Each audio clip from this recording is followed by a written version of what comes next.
Welcome to Pixel by Pixel. We're here with Ittle Dew developer. Yeah, Ittle Dew, now live on the Discover channel. In the featured section, you can find it if you go right now. So tell us a little bit about Ittle Dew first. Well, it's a puzzly adventure game.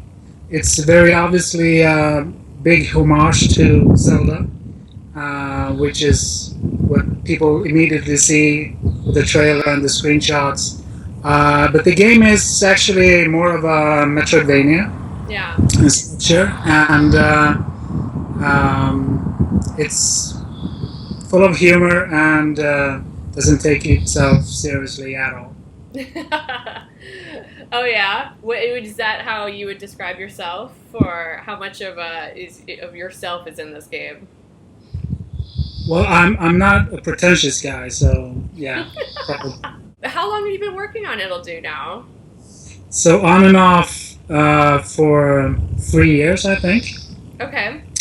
Because we started in 2010. Actually, we started in 2008. Doing the me and Daniel made the thesis project for university. Oh, no kidding. So made the prototype during our university years as a thesis, and that came out pretty good. So we started in 2010 to make the proper game. Only we got sort of sidetracked with paying gigs, so we lost that production 2 times for a bunch of the 3DS games and Magica. And now we've finally been able to finish our own baby. That's awesome. I mean, really, so it's been 5 years from the first demo to now, and I would say from a student project and like taking other work in the meantime, that's a pretty good timeline for it is. Game. Yeah, and another thing is that every time we took a break from it, when we got back to it, we had so much ideas, and also we had the space, or we could take a step back and cut stuff that didn't work. We were no longer emotionally attached to all the stuff. Yeah, I can imagine, because it doesn't feel like the first game from students. Not that there's of course anything wrong with the first game from students out of college, but it definitely feels like it's benefited from the experience you guys got working on some other projects in the meantime. Yeah, I think so too. So what university did you go to? Oh, it's called just the city we're in. Not sure how the American audience is going to pronounce it, but it's called University of Skövde.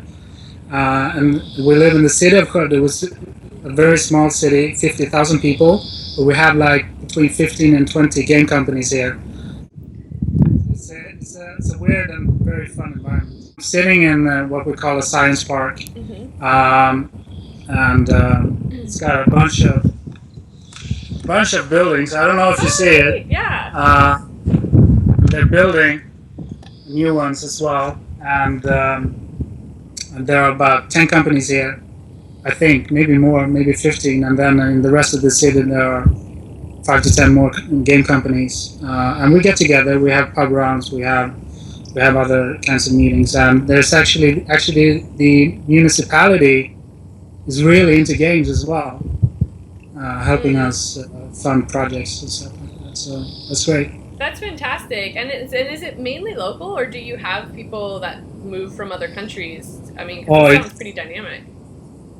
Well, it's mainly Swedish people, but no one is from Skövde originally. Everybody moves here for the university. Yeah, university town. Yeah, exactly. So, how long have you been making games then? Like, what brought you to studying games in university even? Actually, it was my girlfriend who encouraged me to, because I've always, every time I've played a bad game or even a good game, I pointed out all the stuff that I would have made better. And she said, well, why don't you go and make games? And it didn't occur to me until then that it was within my reach, and that was 2005 when I applied for uni. And I've always thought that it's so unattainable and so difficult to program, for example. So I never even tried until I was encouraged to. And right away when I got to university and into the games program, it was like heaven. Yeah. So what do you program in? Well, everything. We've been using Unity a lot for maybe 5 projects now. We've been using Unity, but we've also done stuff in straight up C++ or Flash, so everything in between.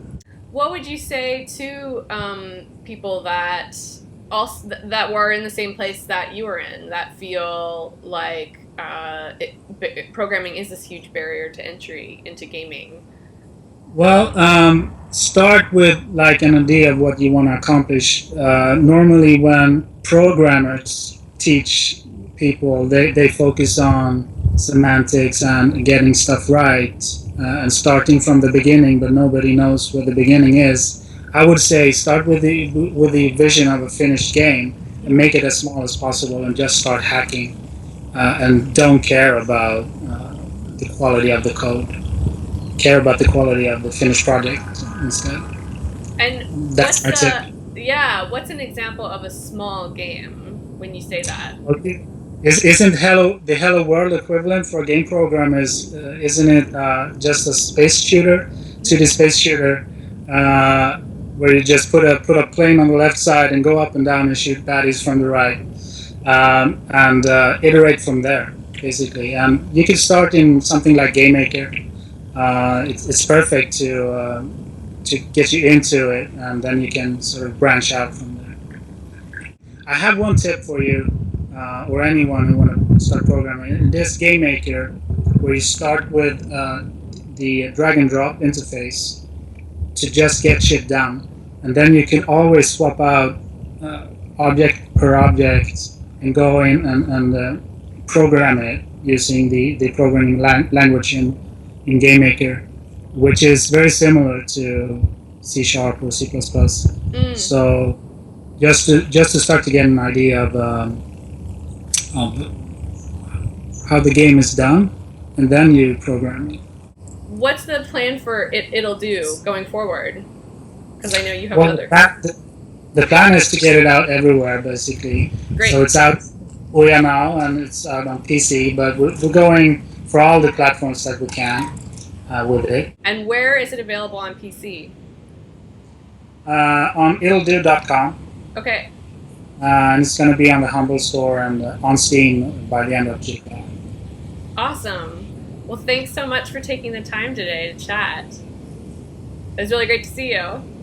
Well, great to see you too, as always.